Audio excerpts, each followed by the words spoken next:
Hello दोस्तों, नमस्कार, good evening. मैं आपके अपने प्यारे चैनल सुपर एकेडमी में एक बार फिर स्वागत करता हूं। तो दोस्तों, आज हम जो बात करने वाले हैं वो हमारी क्लास होगी इतिहास में।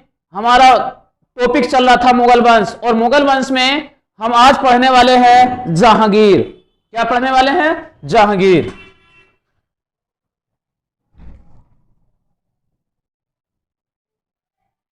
जहांगीर का जो शासन रहा था 1605 ईस्वी से लेकर 1627 ईस्वी तक रहा था।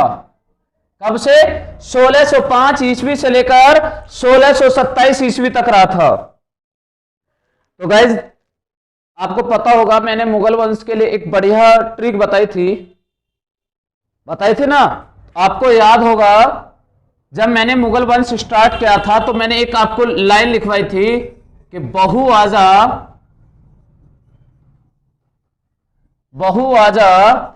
शाम हो आई। देखिए कितना अच्छी ट्रिक है। बहु आजा शाम हो आई। वैसे बाबर ऐसे हुमायूं ऐसे अकबर जैसे जहांगीर। जो आज हम पढ़ने वाले हैं इसी जहांगीर के बारे में बात करने वाले हैं। इसके बाद आगे चलेंगे शाहजहां, और फिर उसके बाद औरंगजेब। आपको पता होगा कि मुगल वंश जो स्टार्ट किया था वो बाबर ने किया था, लेकिन मुगल वंश की जो नींव ढीली होती चली जाती है, जो मुगल वंश का खात्मा होता चले जाता है, वो किसके बाद होता जाता है? औरंगजेब। बाकी मुगल वंश जो पूरी तरह से समाप्त हुआ था वो तो 1857 में जो बहादुर शाह जफर द्वितीय जो आया था वो मुगल वंश का अंतिम बादशाह था। लेकिन मुगल वंश का जो नींव ढीली होती चली जाती है, जो खात्मा होता जाता है, वो किसके बाद होना स्टार्ट हो जाता है? औरंगजेब के बाद। ठीक है, तो आज हम किसके बारे में पढ़ने वाले हैं? जहांगीर के बारे में पढ़ने वाले हैं। तो सुनना ध्यान से। जहांगीर के बारे में अब ध्यान से पढ़ना। जहांगीर का जो जन्म हुआ था वो 1569 ईस्वी में फतेहपुर सीकरी में हुआ था। फतेहपुर सीकरी में हुआ था। बात क्लियर? लेकिन इनका जन्म 1569 ईस्वी में फतेहपुर सीकरी में हुआ था। जो इनके बचपन का क्या नाम था? क्या बचपन का नाम? इनको देखो, आप सभी जानते हैं कि कोई भी अपने बच्चे को, कोई सोना, कोई बाबू, कोई कुछ, सब अपने अपने नए नए तरीके से नाम से जानते हैं। तो अकबर जो थे, अकबर जहांगीर को किस नाम से जानते थे? तो शेखो बाबा के नाम से पुकारते थे। वास्तव में तो इनका बचपन का जो नाम था वो क्या था? सलीम था। जहांगीर का बचपन का नाम सलीम था, लेकिन अकबर किस नाम से पुकारते थे? शेखो बाबा। जैसे आज एक बच्चे को कह देते हैं कि लड्डू, नया नया नाम रखते हैं, सोना, बाबू, लड्डू। तो इसी तरीके से अकबर भी सलीम को किस नाम से जानते थे? शेखो बाबा। बात क्लियर? तो अगर आज हम जो बात करते हैं वो इसी सलीम, जो आगे चलकर क्या उनका नाम क्या है? जहांगीर। तो क्वेश्चन अब यहीं से स्टार्ट होने पुटअप हो जाते हैं कि जहांगीर का जन्म कब हुआ? 1569 ईस्वी में। इनका जन्म कहां पर हुआ? फतेहपुर सीकरी में। जहांगीर के बचपन का क्या नाम था? सलीम। जहांगीर को अकबर किस नाम से पुकारता था? शेखो बाबा। बात क्लियर? तो जो जहांगीर का सलाहकार कौन था? जहांगीर का सलाहकार कौन था? तो इसका सलाहकार था रहीम खान ए खाना। कौन? रहीम खान ए खाना। ये जहांगीर के सलाहकार थे। बात क्लियर। जहांगीर का जो जन्म हुआ था वो हुआ था 1585 ईस्वी में भगवान दास की पुत्री मानबाई, इसके साथ मानबाई के साथ हुआ था। क्लियर। किसके साथ हुआ था? मानबाई के साथ इनका विवाह हुआ था। लेकिन जो मानबाई से जो एक पुत्र उत्पन्न होता है, मानबाई किससे? मानबाई और जहांगीर से जो पुत्र उत्पन्न होता है उसका नाम रखा जाता है खुसरो। क्या? खुसरो। लेकिन 1588 ईस्वी में फिर एक इनका विवाह होता है जगत गोसाई के साथ। किसके साथ? जगत गोसाई के साथ। लेकिन ये विवाह जो होता है, ये विवाह होता है 1592 ईस्वी में। कब होता है? सॉरी, 1588 ईस्वी में जगत गोसाई के साथ, जगत गोसाई के साथ इनका दूसरा विवाह होता है और इनसे जो पुत्र उत्पन्न होता है उसका नाम ही क्या था? खुर्रम। क्या नाम था? खुर्रम, जो आगे चलकर क्या कहलाता है? शाहजहां। क्लियर। क्या कहलाता है? शाहजहां। लेकिन अगर हम इसी से आगे बात करते हैं, देखो 1585 में शादी हुई भगवान दास की पुत्री मानबाई से, और उससे जो उत्पन्न होने वाला पुत्र था खुसरो। 1588 ईस्वी में जगत गोसाई से विवाह हुआ और उससे उत्पन्न पुत्र हुआ क्या? खुर्रम। लेकिन इसी उत्पन्न जो पुत्र हुआ था खुर्रम, अगर हम बात करें शादी तो हुई थी 88 में, लेकिन खुर्रम का जन्म कब हुआ था? ये 1592 ईस्वी में खुर्रम का जन्म हुआ था।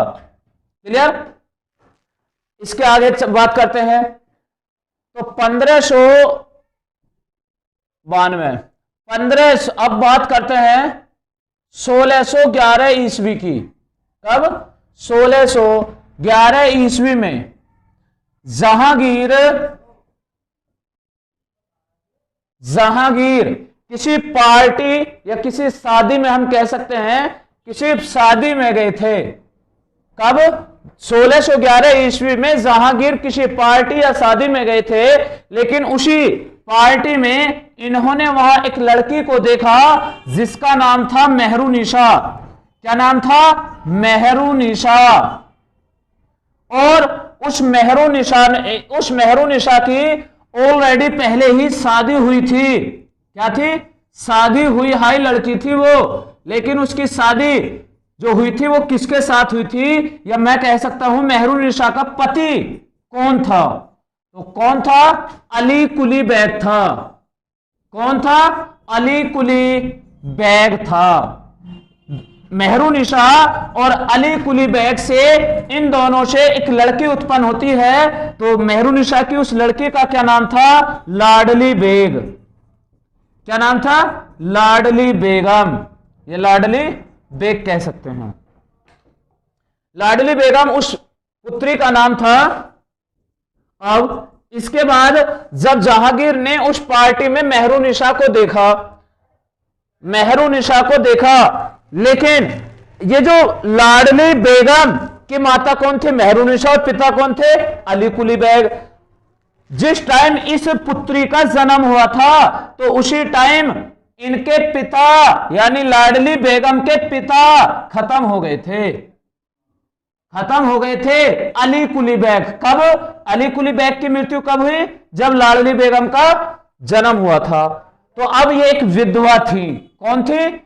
मेहरुनिशा एक विधवा थी। अब ये जो विधवा थी, जब इन्हें किसी पार्टी में देखा जहांगीर ने, तो जहांगीर ने इनसे शादी करने का विचार किया, यानी शादी करने की सोची। तो जहांगीर ने मेहरुनिशा को एक उपाधि दी। उपाधि क्या थी? उपाधि दी नूरजहां। कौन सी उपाधि दी? नूरजहां। अब नूरजहां का मतलब क्या होता है? नूर का मतलब सुंदर और जहां का मतलब पूरे वर्ल्ड में यानी पूरे विश्व में तो विश्व की सबसे सुंदर कौन है? मेहरुनिशा। तो इसलिए उसको नाम दे दिया नूरजहां, यानी नूर यानी एक सुंदर, जहां का मतलब विश्व, तो पूरे विश्व में सबसे ज्यादा सुंदर है। तो अब इस बात को जहांगीर ने देखा कि पूरे विश्व में सबसे ज्यादा सुंदर है कौन? ये लड़की। कौन थी वो? मेहरुनिशा। मेहरुनिशा कौन, किसकी पत्नी थी? अली कुली बैग की। लेकिन अली कुली बैग तो पहले ही मृत्यु हो चुकी थी। अब ये जिस पार्टी में आई थी उस पार्टी में जहांगीर ने देखा, और उसके बाद जहांगीर ने इनके पास खबर भिजवाई कि जहांगीर आपसे शादी करना चाहता है।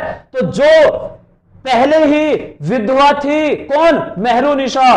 तो मेहरुनिशा पहले से ही विधवा थी, तो इन्होंने अब कोई एक विधवा महिला हो और उससे एक राजा या एक बादशाह शादी करने के लिए कहे, तो उसने तुरंत ही हामी भर ली।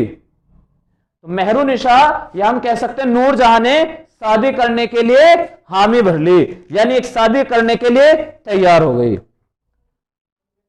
तो मेहरुनिशा के साथ शादी कब हुई थी जहांगीर की? 1611 ईस्वी में। बात क्लियर? मेहरुनिशा की जो माता थी वो कौन थी? मेहरुनिशा की माता कौन थी? अस्मत बेगम। अस्मत बेगम। अब आप कहोगे अस्मत बेगम का नाम क्यों आया? अस्मत बेगम और मेहरुनिशा, इन दोनों ने ही गुलाब से इत्र निकालने की विधि खोजी थी। किससे? गुलाब से इत्र निकालने की विधि खोजी थी।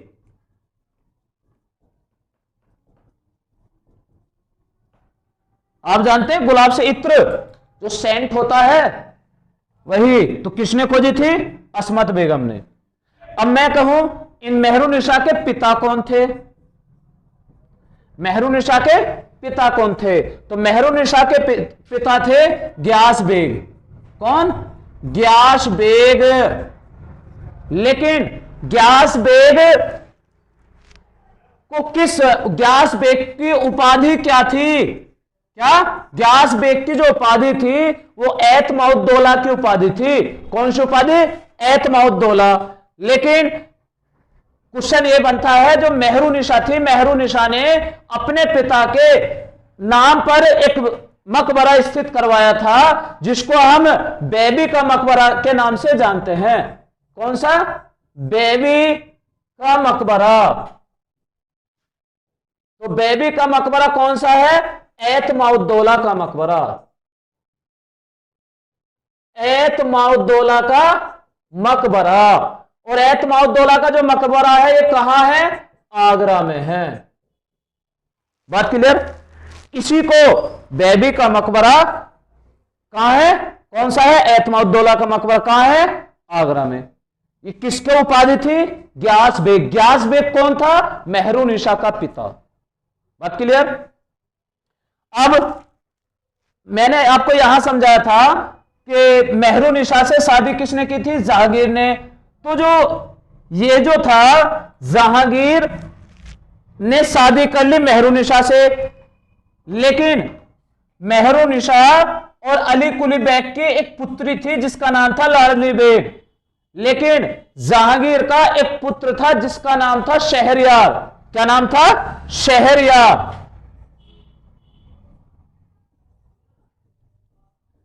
शहरयार ये किसका पुत्र था? जहांगीर। देखना, यहां एक भाई और बहन की शादी होने वाली है। तो जहांगीर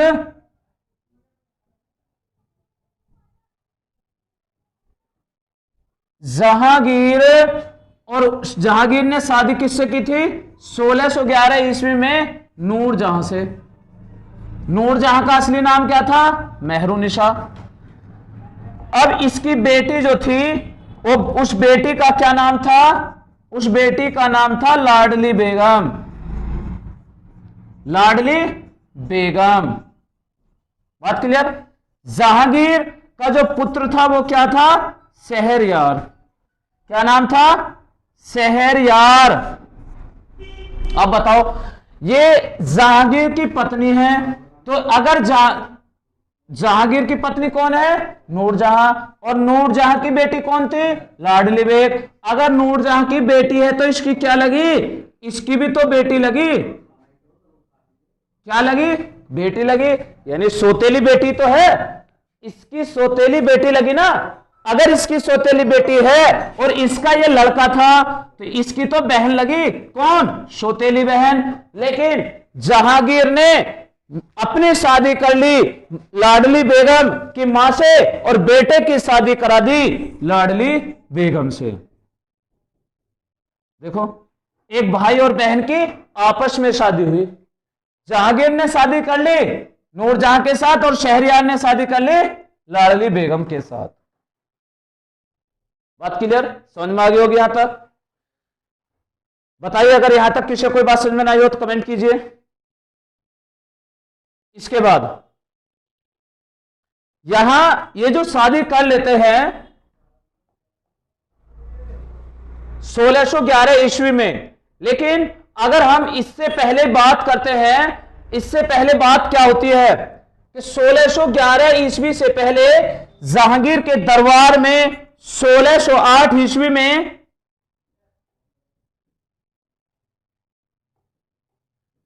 1608 ईस्वी में जहांगीर के दरबार में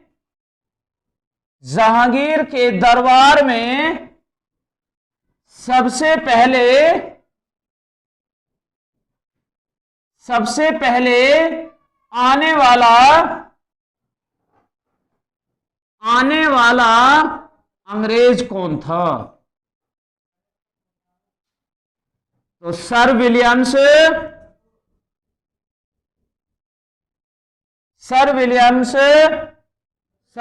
हॉकिंस। ठीक है, कौन था? Sir William Hawkins. क्लियर? बात समझ में आ गई होगी। लेकिन अगर देखते हैं, जो मैंने आपको एक बेटा बताया था, देखो यहां देखिए, जो भगवान दास की पुत्री थी, कौन? मानबाई। तो मानबाई और जहांगीर से जो उत्पन्न होने वाला बेटा था कौन? खुसरो। ये जो खुसरो था, इस खुसरो ने विद्रोह कर दिया 1606 ईस्वी में। कब? 1606 ईस्वी में विद्रोह कर दिया। 1606 ईस्वी में किसके खिलाफ? जहांगीर के विरुद्ध ही विद्रोह कर दिया। 1606 ईस्वी में जहांगीर के विरुद्ध विद्रोह किया। किसने? खुसरो ने। किसने विद्रोह किया? खुसरो ने। और इस खुसरो की सहायता किसने की थी? खुसरो की सहायता की थी सिखों के पांचवें गुरु अर्जुन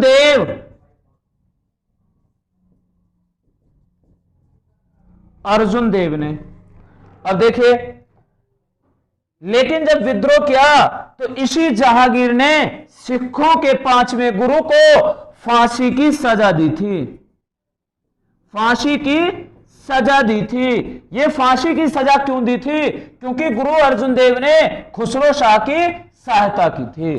तो क्वेश्चन यही पुटअप होता है, बताइए गुरु अर्जुन देव को फांसी की सजा क्यों दी गई थी? क्योंकि गुरु अर्जुन देव ने खुसरो की सहायता की थी। तो सहायता देने के कारण ही गुरु अर्जुन देव को फांसी की सजा दी गई थी। क्लियर? तो इसके बाद इसको तो फांसी की सजा दी गई, लेकिन खुसरो शाह की भी ऐसा हाल कर दिया कि इसको भी इसकी आंख फुड़वा दी गई थी, यानी इसको भी अंधा करवा दिया गया था।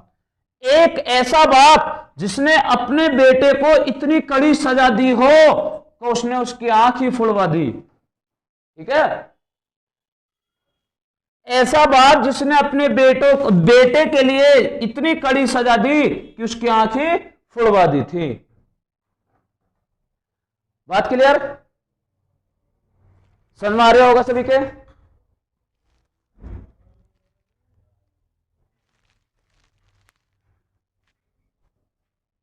अब ये जो खुसरो शाह, ये जो गुरु अर्जुन देव था, देखना, गुरु अर्जुन देव की हत्या, फांसी की सजा किसने दी? जहांगीर ने। ये कौन पांचवा गुरु था? किस धर्म का था? सिख धर्म का पांचवा गुरु। लेकिन एक और फांसी की सजा दी थी, यानी जिसको आपने पढ़ा होगा, वो फांसी की सजा नहीं थी, उसको कत्ल किया गया था। सिखों के 9वें गुरु तेग बहादुर की हत्या भी की गई थी। ठीक है, तो वो किसने किया था? औरंगजेब ने। तो ऐसे सिखों के 2 गुरु जिनकी हत्या की गई हो या फांसी की सजा दी गई हो, ये वही है गुरु अर्जुन देव जिन्होंने स्वर्ण मंदिर का, जिन्होंने 1589 ईस्वी में स्वर्ण मंदिर की स्थापना की थी, स्वर्ण मंदिर का निर्माण कराया था। बात क्लियर? स्वर्ण मंदिर का निर्माण कराया था 1589 ईस्वी में। किसने? गुरु अर्जुन देव ने। गुरु अर्जुन देव ने। ये स्वर्ण मंदिर कहां है? अमृतसर में। ठीक है, और मैं इसी पर कहने लग जाऊं, देखिए, अब गुरु अर्जुन देव को फांसी की सजा दी जहांगीर ने, और गुरु तेग बहादुर की हत्या किसने की थी? वो की थी औरंगजेब ने। सिख धर्म के कौन से नंबर के गुरु थे वो? तेग बहादुर। बताइए, 9वें गुरु थे तेग बहादुर। चले इससे आगे। तो इसके बाद 1613 ईस्वी में ऐसा दूसरा अंग्रेज था। कौन सा? 1611 ईस्वी में ही, 1611 ईस्वी में पाटलिपुत्र में अस्थाई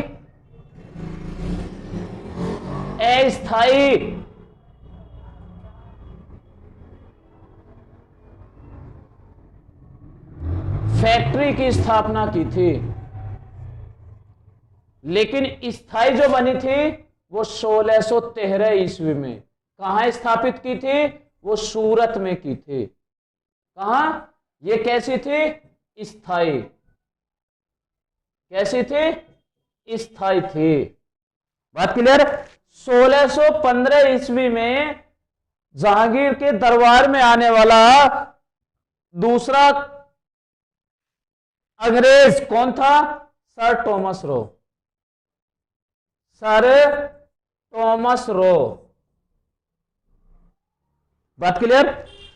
समझ में आ गई होगी सभी के यहां तक? जो सर टॉमस रो कौन था? जहांगीर के दरबार में आने वाला दूसरा अंग्रेज। जहांगीर एक ऐसा मुगल बादशाह था जिसने अपने शासनकाल में तंबाकू पर प्रतिबंध लगाया था। तंबाकू पर प्रतिबंध लगाया था। किसने? जहांगीर ने। और क्या हो सकता है इससे?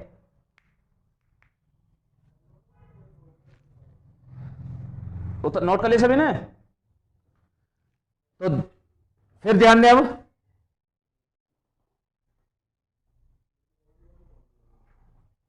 यानी जहांगीर,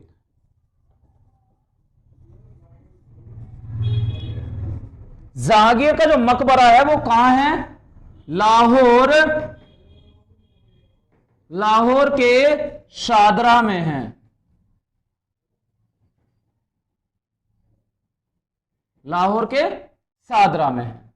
बात क्लियर? जहांगीर की मृत्यु जो हुई थी वो कब हुई थी? मृत्यु 1627 ईस्वी में हुई थी। कब? 1627 ईस्वी में हुई थी।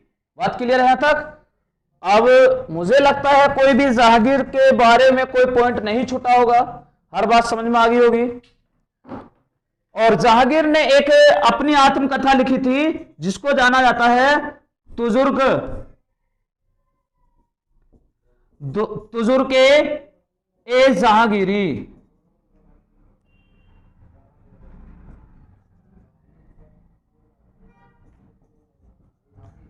तुजुर्क ए जहांगीरी। बात सही है। लेकिन एक पॉइंट और था कि अकबर के 9 रत्नों में से एक रत्न था अबुल फजल।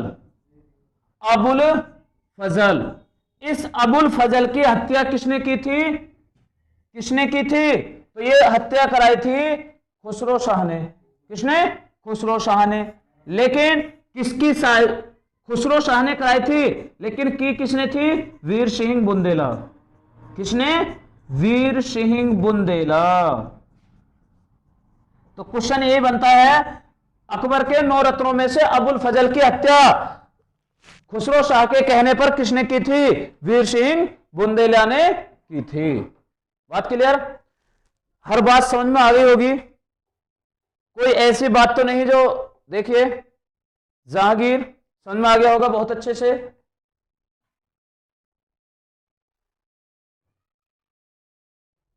तो फिर एक मोटिवेशन शायरी सुन लेना।